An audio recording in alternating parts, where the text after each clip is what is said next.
Halo Sobat Jurnal Telegraf, jumpa lagi kita di podcast Bincang Inspiratif kita pada kesempatan hari ini.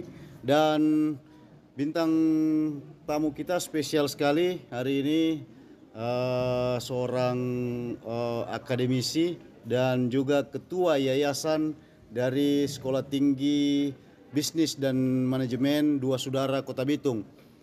Biasa kita panggil Mner Alfred Salindeho, SEMM. Selamat datang di Jurnal Telegraf, Mner. Terima kasih bersedia untuk berbincang dengan torang di Bincang Inspiratif.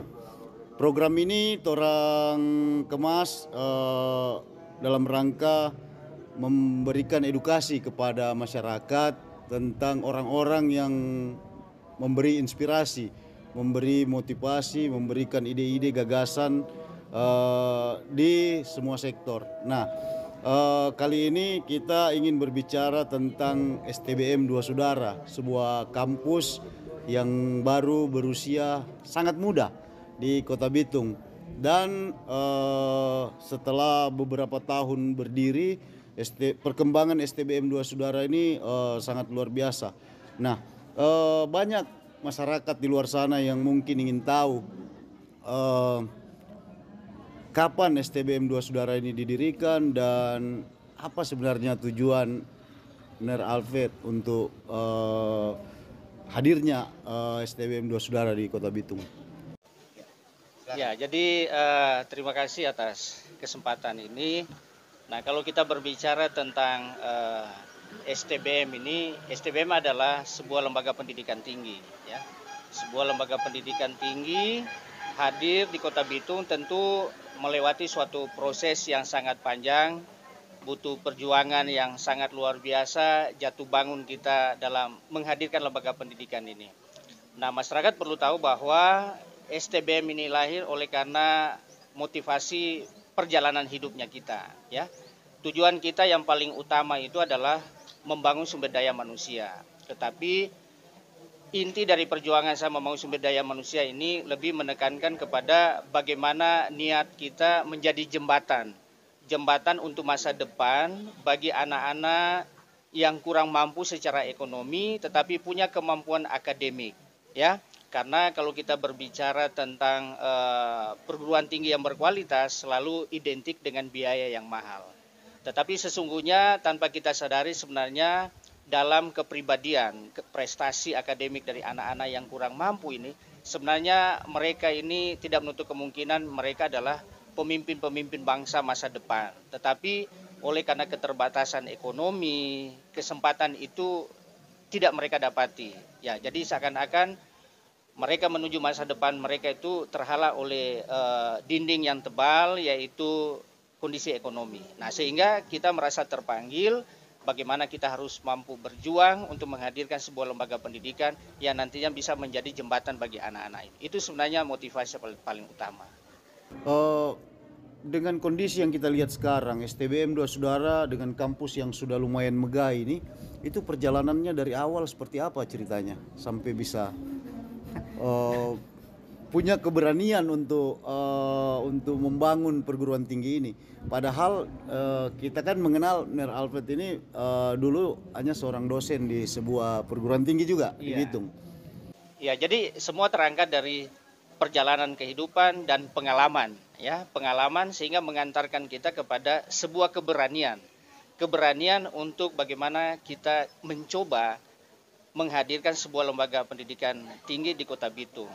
Nah, STBM ini lahir pada tahun 2014, ya, lewat SK Menteri Pendidikan, ya, sebagai dasar kita untuk menyelenggarakan pendidikan tinggi.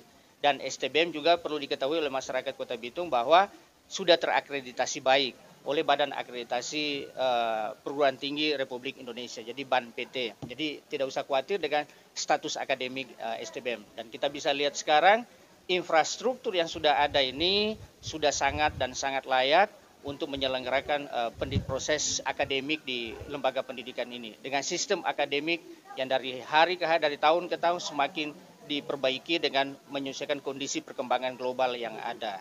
Dan mahasiswa sudah kurang lebih 700 orang mahasiswa. Nah, ini dalam kurun waktu yang masih muda, Ini 8 tahun, ini suatu perkembangan yang sangat luar biasa. Nah tentu ini tidak lepas dari penyertaan Tuhan dan kepercayaan dari masyarakat Kota Bitung. Dan dalam kita membangun infrastruktur sebagaimana ya teman lihat tadi, rasa terheran dengan kondisi ada. Ini adalah buah dari kerja keras kita. Jadi bagaimana kita memanage keuangan kita, memanage lembaga pendidikan yang sebaik mungkin dengan target-target yang jelas, kita kelola secara profesional.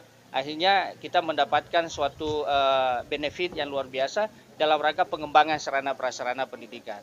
Ini adalah kemandirian kita, ya. Tidak lepas juga pemerintah ada memberikan bantuan lewat beasiswa ya kepada anak-anak kurang mampu. Jadi STBM di sini adalah salah satu perguruan tinggi yang memberikan beasiswa KIP sesuai dengan program Bapak Presiden. Ya, jadi mendapat kepercayaan dari Kementerian Pendidikan Republik Indonesia untuk menyelenggarakan program beasiswa KIP. Ya, karena dilihat dari komitmen penyelenggaraan pendidikannya itu yang sangat luar biasa. Karena kita tidak ada sifatnya ya main-main, ya kita tetap serius dalam rangka pengembangan SDM. Kalau bilang serius, saya pikir sangat serius karena perkembangan STBM 2 saudara belum genap 10 tahun, baru Swindu ini, baru 8 tahun. Ini sudah sangat luar biasa. Tapi ada pertanyaan, kenapa memilih bisnis dan manajemen? Padahal kita tahu Bitung ini secara wilayah, secara daerah, itu lebih cenderung ke perikanan, industri. Kenapa tidak memilih perguruan tinggi yang program studinya seperti yang ke arah perikanan atau kelautan seperti itu, pelayaran. Nah jadi ini sekali lagi seperti saya katakan tadi bahwa semua berawal dari pengalaman hidup saya, ya.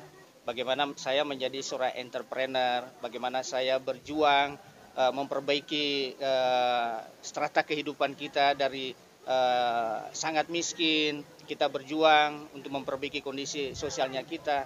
Itu lewat perjuangan kita ketika kita mendapat kepercayaan di perusahaan, bagaimana pengalaman kita memanage perusahaan, kita meraih sukses dengan kompetensi kita di bidang akuntansi, ya kan? Nah, akhirnya saya bisa menyimpulkan bahwa bangsa ini kita kan penduduk miskinnya kan banyak, ya.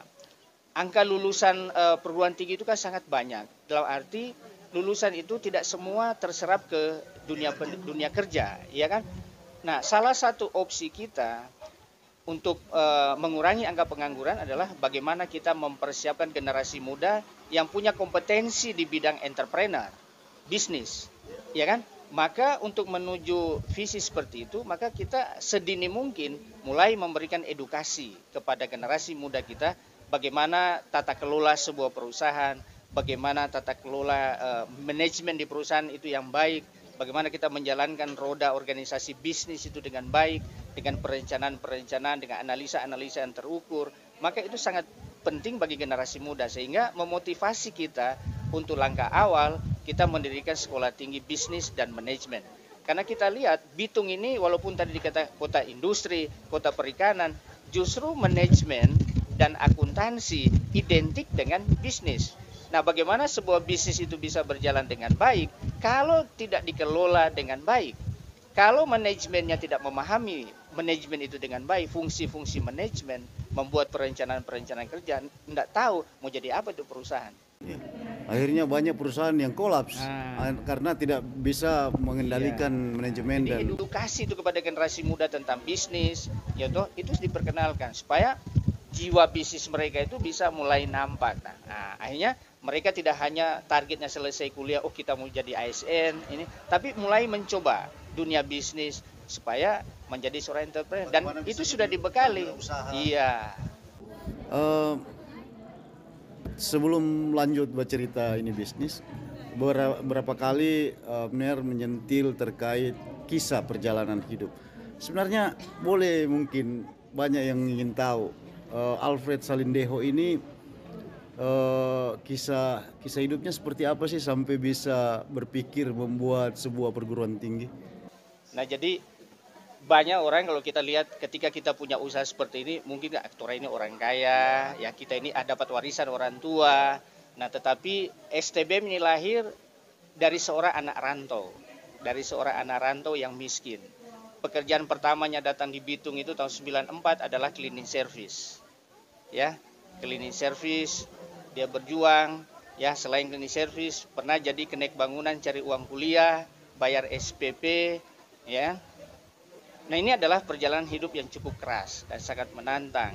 Nah, sehingga puji Tuhan pada tahun 96 mendapat kesempatan bekerja di perusahaan asing, mulai dari staff, ya, berapa kali jatuh bangun perusahaan, berapa kali bangkrut, di PHK, ya kan, sehingga sampai pada satu titik pada tahun 2004 diberikan kepercayaan untuk menjadi direktur di sebuah perusahaan, tapi ironinya adalah perusahaan yang sudah bangkrut, tidak lagi memiliki kekuatan modal, kekuatan finansial sudah tidak ada, tetapi oleh keuletan kita, hikmat Tuhan, penyertaan Tuhan, akhirnya perusahaan ini berkembang menjadi perusahaan yang besar, jadi eksportir terbesar di waktu itu. Nah, dan dari pengalaman-pengalaman itu kerja keras kita, ya, pernah menjadi seorang dosen di salah satu lembaga pendidikan tinggi di Bitung, ya kan, pernah jadi konsultan akuntansi dan pajak di perusahaan asing, ya kan. Nah, pernah berkecimpung di bisnis properti. Nah, semua itu adalah pengalaman dunia bisnis yang berawal dari keberanian kita, coba belajar, pingin belajar, agar supaya ketika kelak kita bisa menjadi testimoni bagi generasi muda. Bagaimana cara kita berjuang, bagaimana kita pantang menyerah, bagaimana kita ketika kita jatuh kita bisa bangkit dengan semangat jiwa entrepreneur kita, ya kan? Nah, sehingga dari pengalaman itu kita memberanikan diri, ya, membangun lembaga pendidikan ini, merintis ini. Semua apa yang pernah kita dapat kita korbankan untuk lembaga pendidikan ini. Karena lembaga pendidikan ini punya tujuan yang mulia, yaitu untuk generasi muda yang akan datang. Jadi STBM lahir ini bukan karena kita kaya, bukan. Tapi STBM lahir karena kaya semangat, ya toh? Kaya semangat, ya, tetap optimis. Nah, walaupun orang pesimis, keluarga semua pesimis, teman-teman semua pesimis, tetapi kita tetap optimis. Dan buktinya STBM bisa dilihat seperti ini sudah seperti apa. Sudah luar biasa. Luar biasa. Dan itu dimulai dari berapa kelas, Ner, kalau bisa tahu? Jadi awalnya, jadi sebenarnya ketika kita mengurus izin ini, teman-teman perlu tahu, dalam proses pengurusan izin waktu itu sangat berat. 3,5 tahun kita berjuang bolak-balik Jakarta, baru kita mendapatkan izin operasional. Dari Kementerian Pendidikan? Iya. Ketika kita mendapatkan izin operasional, keadaan ekonomi kita sudah tidak memungkinkan untuk membiayai. Habis untuk biaya itu? Nah, jadi kita berusaha sendiri, sosialisasi ke sekolah-sekolah sendiri, membagi brosur ke tengah-tengah sendiri, semua dilakukan sendiri, ya, karena tidak ada kekuatan keuangan yang untuk mengajak teman-teman bisa bersama-sama, ya. Jadi keadaan kita di saat itu memang habis, ya, secara ekonomi memang sangat luar biasa, kita terpuruk, ya. Jadi bisnis perikanan semua sudah dilepas, kita konsentrasi di sini. Awalnya itu masuk mahasiswa baru itu 100 lebih. Tahun Ya, pertama. Tahun pertama. Tetapi baru sebulan mulai kuliah sudah diterpa isu bahwa jangan kuliah di STBM karena kampusnya tidak terakreditasi. Saya pernah dengar itu. Pusing, ya kan? Nah, akhirnya masyarakat ragu dengan STBM. Nah, sehingga dari 100 lebih yang masuk itu tersisa 35 orang. Ya, tapi puji Tuhan 35 orang tetap konsisten belajar sampai selesai dan akhirnya mengantarkan situasi sekarang mahasiswa sudah begitu banyak. Dan kepercayaan masyarakat sudah sangat luar biasa karena kita tidak pernah menyerah. Jadi wisuda pertama itu yang 34 orang itu, wisudawan pertama, lulusan pertama dari alumni pertama STBM 2 Saudara. Nah, itu kan Ner bercerita tentang tantangan awal pendidikan STBM. Nah, kalau sekarang setelah sudah besar seperti ini, biasanya setelah besar itu tantangannya justru ada berbeda. Nah, apa sekarang tantangan STBM? Ya, jadi tantangan kita sekarang adalah bagaimana kita dituntut untuk senantiasa berinovasi, ya, karena kita melihat di sekitar kita kan kompetitor kita itu ada banyak, ya kan, sedangkan kita punya kerinduan di Bitung ini ada satu universitas yang betul-betul menjadi tujuan pendidikan. Nah, jadi tantangan kita sekarang adalah bagaimana kita mulai mempersiapkan segala infrastruktur, sarana prasarana, sistem pendidikan yang sesuai dengan kebutuhan masa kini. SDM yang ada, dosennya kita persiapkan semua agar senantiasa terupdate ya. Kondisi real saat ini, apalagi tantangan ke depan ini sangat banyak. Dan di sekitar kita kompetitor kan banyak, semua berbenah. Jadi kita dituntut untuk senantiasa berbenah, berkembang, berinovasi agar supaya kita tidak kalah bersaing. Ya, kita harus berusaha keluar dari sistem pendidikan konvensional. Ya, anak-anak datang belajar pulang, tidak boleh. Jadi sekarang kita bagaimana melakukan inovasi, apalagi target kita adalah mempersiapkan entrepreneur muda, dan itu bukan suatu hal yang mudah. Nah, jadi bagaimana tidak hanya STBM, tapi bagaimana kita berkolaborasi dengan pemerintah, stakeholders kita menjamin ketersediaan lapangan kerja, peluang-peluang bisnis yang ada di Kota Bitung, bagaimana itu Bitung berkembang menjadi kota industri, ya, agar supaya UMKM itu semakin berkembang, dan kita mempersiapkan SDM itu, ya. Nah, baru tantangan yang kedua adalah kita masih terus berusaha semaksimal mungkin mendapatkan kepercayaan masyarakat Kota Bitung dan sekitarnya agar mereka mempercayakan anak-anak mereka untuk datang ke sini. Baik. Belajar. Untuk pengembangan selanjutnya, sekarang kan ada 2 program studi yang ada di STBM 2 Saudara ini. Yang pertama bisnis dan kedua akuntansi. Iya. Manajemen bisnis dan akuntansi. Nah, ke depan ada tadi Bener sempat menyentil soal universitas. Artinya ada keinginan besar untuk menjadikan STBM ini lebih besar lagi dengan skup universitas. Artinya sebelum ke sana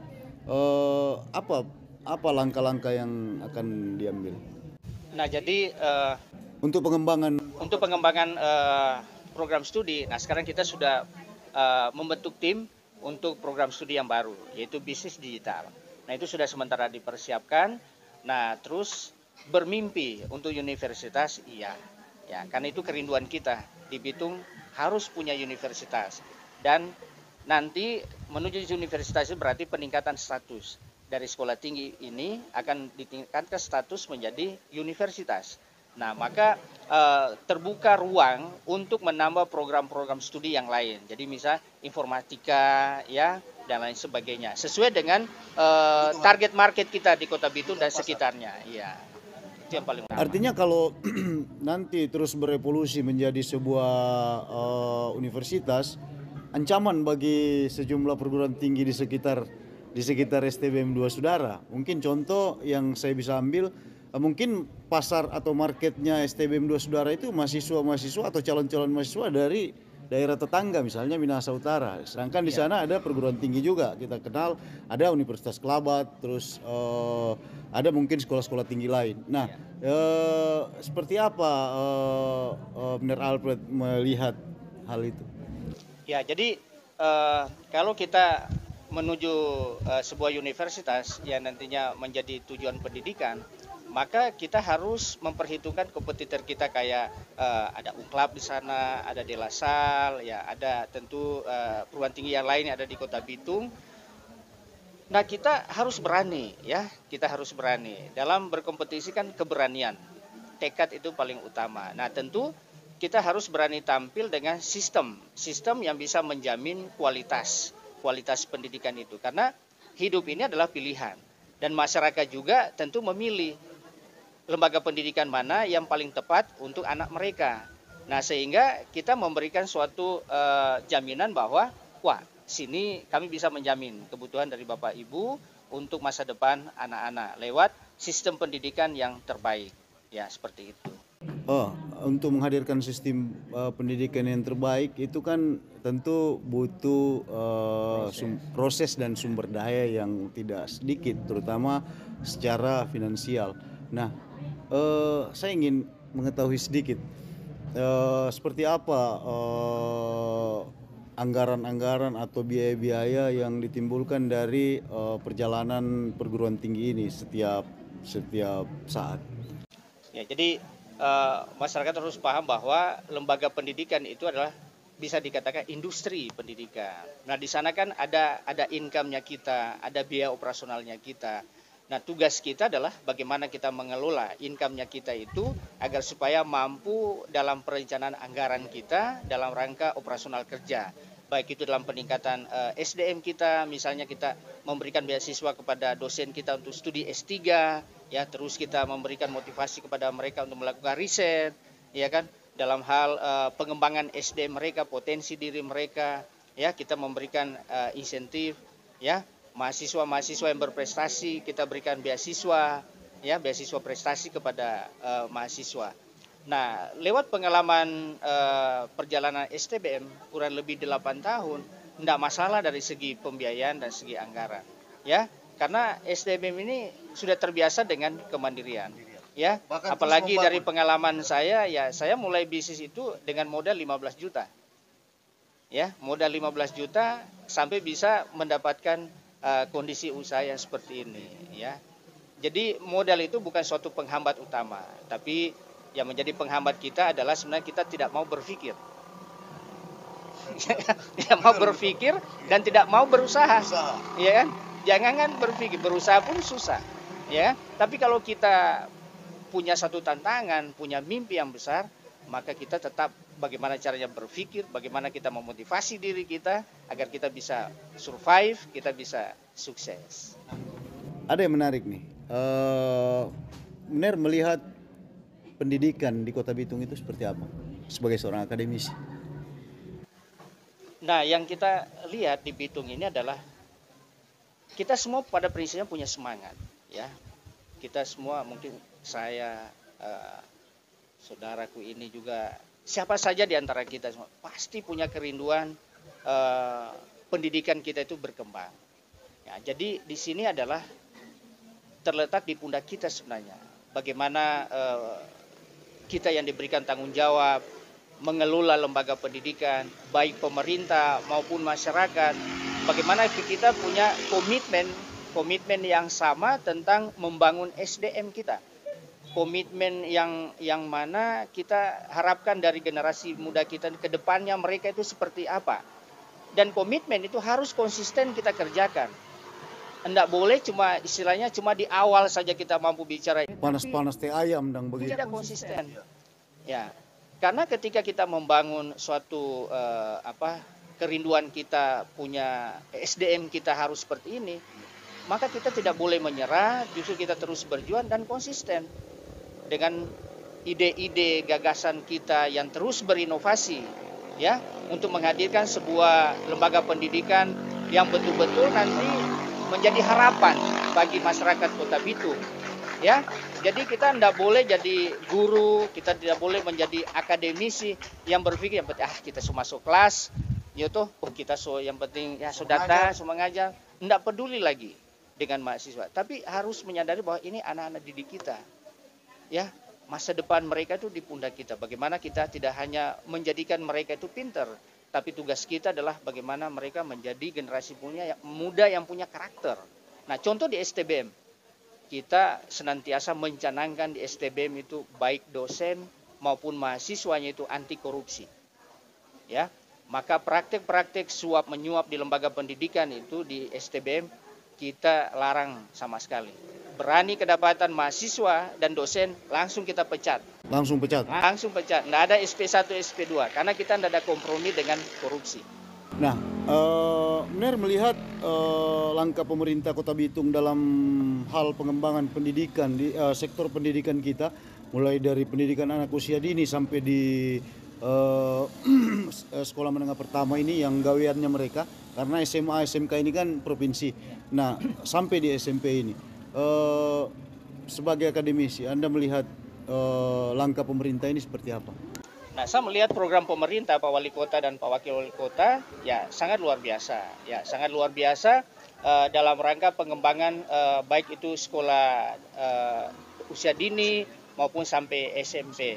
Nah, tinggal bagaimana para pelaksana membackup program ini lewat kinerja yang luar biasa, lewat program-program kerja yang terukur di sekolah masing-masing, lewat pengawasan dari dinas.